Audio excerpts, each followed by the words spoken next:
Ya, pada akhirnya Indonesia menang lawan Australia 1-0. Wah, ini gila banget sih. Apa ya? Kayak mimpi, bukan mimpi ya, tapi seperti hayalan gitu loh. Hayalan tingkat tinggi kalau kata Peter Pan zaman dulu. Ya, yuk kita bahas dan ini jurnal gue.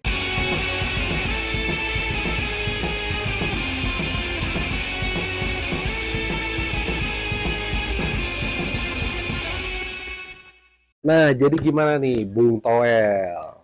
Eh, kita udah menang nih lawan Vietnam. Kita udah menang juga lawan Australia. Sekarang Bung Toel ini mau kemana lagi? Ayo. Nggak sih, bercanda lah. Kita kalau udah ngebahas Toel, Bung Toel tuh udahlah gitu ya. Biarkan Bung Toel bertapa dulu, cari ilham dulu. Semoga beliau bisa cepat untuk sadar nanti. Nah, kalau lihat dari sisi permainan tadi malam ini mengejutkan banget. Kenapa? Karena gue nggak nyangka ternyata Indonesia itu bisa main menyerang di awal loh, gitu loh.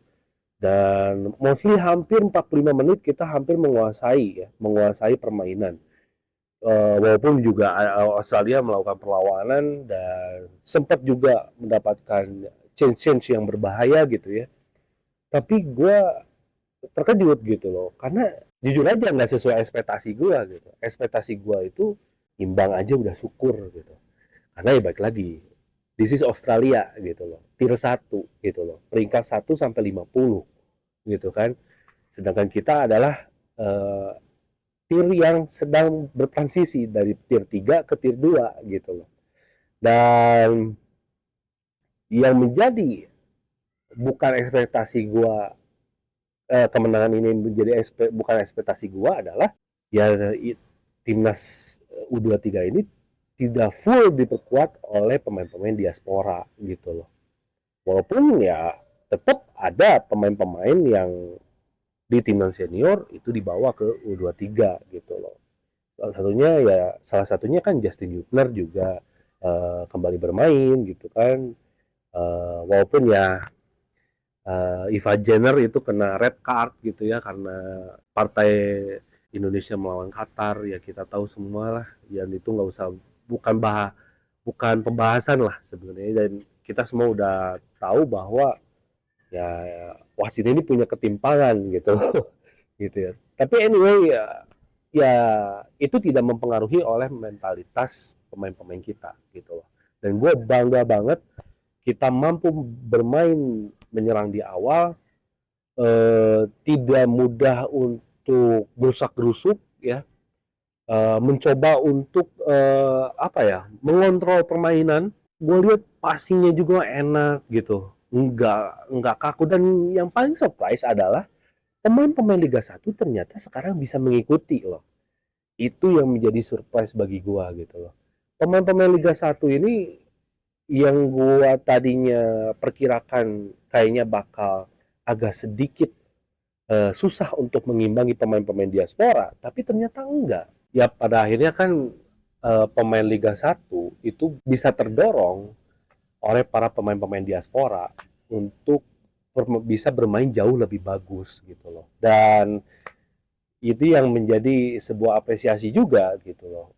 Ya khususnya kepada pelatih Sintayong ya, terus juga PSSI kepada Pak Erick Thohir gitu loh, dengan program atau visi daripada PSSI dan juga timnas Indonesia untuk mengumpulkan pemain diaspora sebagai simbol bagaimana sepak bola Indonesia itu seharusnya gitu ya, itu akhirnya bisa terwujud sekarang gitu loh. Ya kita lihat pemain lokal kita juga sekarang udah bisa ngimbangi, udah nggak jauh kok, nggak buruk-buruk amat juga gitu loh.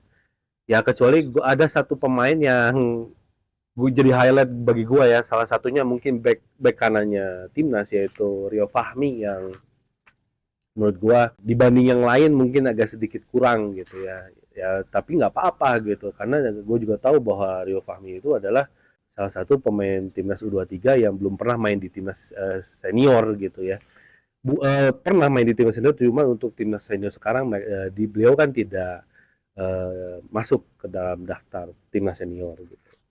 Jadi ini adalah bentuk keberhasilan gitu loh. Dan balik lagi, lawannya adalah Australia. Australia ini adalah salah satu tim dari tier 1 peringkat 1 sampai 50, sedangkan Indonesia adalah tier yang transisinya dari tier 3 ke tier 2 gitu loh.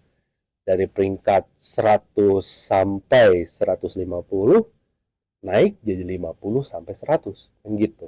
Yang gua harapkan adalah timnas sekarang, apalagi timnas U23 ini yang notabene pemain-pemainnya masih pada muda gitu ya. Kalau gua rasa sih sebenarnya skill tuh nggak apa ya, nggak malu-maluin lah. Kita tuh skillful semua pemainnya. Cuman satu, mentalitas. Nah, mentalitas ini udah bagus. Tinggal dijaga, harus dijaga. Karena bagi gua adalah kalau misalnya satu tim tidak dibentuk yang namanya mentalitas dan intensitas, ya percuma juga kalau skillnya bagus juga gitu loh. Karena apa? Karena Indonesia itu nggak akan kemana-mana kalau cuma ngandelin skill, kalau cuma ngandelin rusak-rusuk gitu ya. Dan lambung lah, apalah yang nggak jelas gitu. Nah makanya saat ini Indonesia ini patut dipertahankan mentalitas dan intensitasnya dan visi bermainnya. Dan lihat hasilnya, kita lawan Australia itu bisa ngelawan gitu loh. Dan itu yang paling penting.